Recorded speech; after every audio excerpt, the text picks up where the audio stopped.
The air around Fairmont Crest feels heavier tonight, as if the walls themselves are keeping secrets. Behind the polished marble, behind the gates that guard privilege and perfection, something is unraveling. The name on everyone's lips isn't Dupree, or Armstrong, or McBride. It's Smitty. Once the man everyone trusted, Smitty had built his life cleaning up other people's sins. But when the sins became too heavy to hide, he did what no one expected: he vanished. And before he disappeared, he left behind a single message, a warning disguised as surrender: I just need a little time. Now, that time has run out.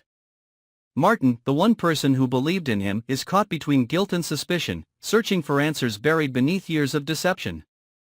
Every step he takes pulls him deeper into the shadows of the Dupree estate, where every truth feels like a trap, and every ally hides a weapon.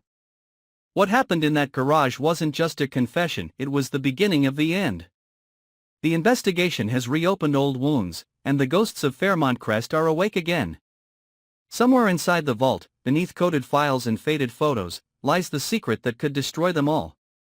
But opening that door might mean losing everything, including himself. As the night deepens and the line between loyalty and survival blurs, one question haunts the silence: was Smitty running from the truth, or protecting it? This is not just another scandal. It's the collapse of a brotherhood built on lies, the breaking point of two men caught between redemption and ruin. Tonight, the clock starts ticking again, and Fairmont Crest will never be the same. Long before the sunset that painted Fairmont Crest in burnt orange, Smitty and Martin were bound by something deeper than friendship, a shared guilt that had started years ago, buried under layers of loyalty and silence. Smitty had once been the man everyone trusted, the fixer, the loyal hand who cleaned up the messes no one dared to speak about. Martin, younger and more impulsive, had admired him, almost like a brother. But loyalty in Fairmont Crest was never pure. It was bought, twisted, and traded for survival. The first crack between them appeared the night of the Dupree charity gala 3 years earlier. An argument between Vernon and a silent investor had spiraled into violence behind the marble pillars of the ballroom. Smitty was there. He saw the push, the fall, the blood. And he also saw the transfer of a small black envelope between hands that were never supposed to meet. From that night on, nothing in Fairmont Crest was what it seemed. Martin entered Smitty's orbit as an intern at Dupree Industries, eager to prove himself. Smitty, already carrying too many ghosts, saw a reflection of his younger self. He taught Martin how to survive among predators dressed in silk. But as the years passed, the whispers about forged contracts and falsified reports started to circle back, and the name Smitty appeared too often in the wrong places. When the Fairmont Foundation audit began, Smitty's world started to shrink. Documents vanished, signatures reappeared, and security footage that could clear him was mysteriously erased. The only copy left was rumored to be hidden in the Dupree vault, a place that few had access to, and fewer ever left unscathed. By the time the investigation reached Martin's desk, the pressure became unbearable. The board demanded answers, the police asked questions, and suddenly, the mentor became the suspect. That's when Martin found the old USB drive marked with a single initial, D. On it, fragments of a recording whispered between static, the sound of Smitty's voice, trembling, followed by another man's, someone who should have been dead. It was enough to destroy everything. That night, Martin went to the garage where Smitty was waiting. The air smelled of dust and oil, and the silence between them felt like a confession neither dared to make. Smitty, weary and haunted, seemed to carry the entire weight of Fairmont Crest on his shoulders. His eyes, once sharp and calculating, were now dulled by exhaustion. When he spoke, it wasn't a plea. It was surrender. The words hung in the air like a final breath, an acknowledgement that whatever was coming next, he would face it alone. Martin wanted to believe it was remorse, that somewhere beneath Smitty's worn expression there was still a man worth saving. But as he turned away, something cold gripped him. The phone slipped from Smitty's pocket, and the screen lit up with a single unsent message. It wasn't addressed to anyone specific, but the meaning was clear enough to chill Martin's blood. If Smitty disappeared, the vault would hold the truth. Outside, thunder rolled over the horizon, and Fairmont Crest's lights flickered.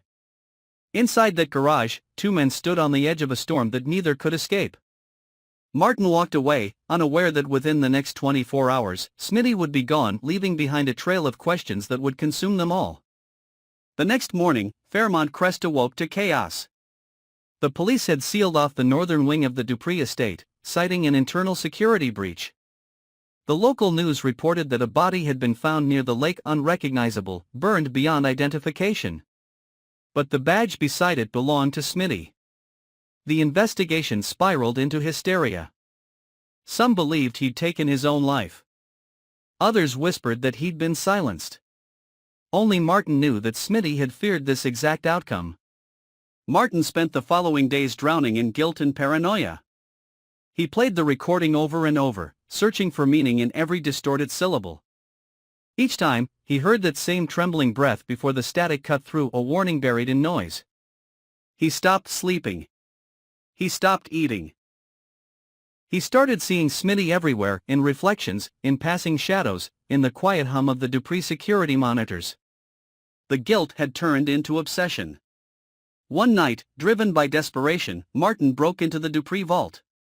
The combination Smitty had once mentioned in passing echoed in his mind, 6 numbers tied to the day Vernon signed his first $1 million contract. When the lock clicked open, the room exhaled cold air, like a tomb. Inside, beneath a pile of dusty ledgers, lay a small metallic box. It wasn't filled with money, but with files, photos, and letters. Each one pointed to something darker, a cover-up that reached higher than either man had imagined. It wasn't just about fraud. It was about murder, manipulation, and a generational conspiracy that tied the Dupree empire to the fall of several powerful families across Fairmont Crest. And at the heart of it all, Smitty's name appeared again and again, not as a criminal, but as a scapegoat. Martin realized too late that Smitty had never betrayed him. The man had tried to protect him from the beginning, hiding the truth so Martin wouldn't become another casualty of the Crest's unspoken code. But the system was already moving, and the moment Martin accessed the vault, he triggered a silent alarm. Within minutes, security lights flared, and a team of Dupree enforcers arrived, led by someone Martin trusted, Danny. Her cold expression said everything. He wasn't supposed to be there. The confrontation was brief but brutal. The files were confiscated. The vault was sealed. Martin was escorted out, his reputation shredded before he even understood the scale of what had happened. Days later, the news framed him as the accomplice to Smitty's crimes: embezzlement, conspiracy, obstruction of justice. Every piece of evidence pointed to him. The only thing that could have cleared his name was the recording, but the drive was gone. As Fairmont Crest carried on with its perfect facade, Martin's life unraveled. He was suspended from the company, his apartment ransacked, and every ally he thought he had turned their back on him. Alone and hunted, he began to understand what Smitty had meant. A little time wasn't about escape. It was about sacrifice. Smitty had needed time to erase his trail, to bury the evidence deep enough so that when the storm came, only one of them would survive. The final scene unfolds under the same fading sunset as the beginning, Martin standing at the lake, the reflection of fire dancing over the water. He sees the ghost of Smitty in the distance, or maybe just his memory. The voice in his head is calm now, almost peaceful. The secrets of the Dupree vault are gone, sealed forever. Fairmont Crest continues to shine under the illusion of wealth and purity, but beneath the gates, rot festers. Smitty's last message echoes in Martin's mind, not a warning, but a curse: time always runs out. And in Fairmont Crest, it just did. The night has fallen completely over Fairmont Crest. What once shimmered with luxury now breathes with unease. The lights of the Dupree estate flicker like dying stars, as if even the electricity has grown tired of the lies it hides. The investigation is over, at least on paper. But truth doesn't die with the files they burn, and guilt doesn't vanish when the cameras stop rolling. It lingers, like the echo of Smitty's voice inside Martin's head. Martin stands at the lake where it all began. The air is thick with the smell of rain and gasoline, and the reflection of the estate ripples across the surface like a broken mirror. He remembers the garage, the weight of Smitty's silence, the coldness in his eyes when he said he needed a little time. He thought it was an excuse, but now he understands. Smitty wasn't asking for forgiveness. He was buying a few final moments of peace before the storm swallowed them both. The world believes Smitty is gone. A charred body by the water was enough to close the case. But Martin knows better. There are still pieces missing, messages unsent, codes unresolved, the strange feeling that every step he takes is being watched. Someone wanted Smitty erased, and now they want Martin quiet. The vault may be sealed, but secrets like these never stay buried.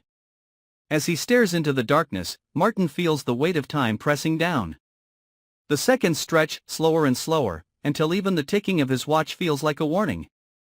The sound of footsteps breaks the silence, soft, deliberate, too close. He turns, but no one is there. Only the faint rustle of leaves, the creak of the dock, and somewhere in the distance, a phone vibrating. He looks down at the screen. A message glows through the rain, an unknown number, a single line, "Check the vault again." His breath catches.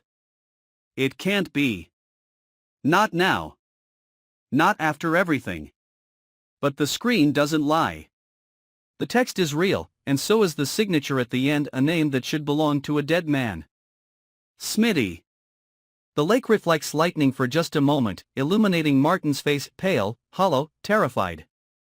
He drops the phone, and the sound of it hitting the wood echoes like a gunshot. The rain begins to pour. Somewhere deep within the estate, alarms start to wail again, and the world of Fairmont Crest holds its breath. If Smitty is alive, then the story isn't over. And if he isn't, someone else is using his name. Either way, Martin's time is running out. The camera slowly pans upward, past the lake, past the darkened mansion, to the crest gates that now stand slightly open. The world inside is quiet, but something unseen is moving. The storm has returned, and with it, the ghosts that refuse to rest. Because in Fairmont Crest, time never heals. It haunts.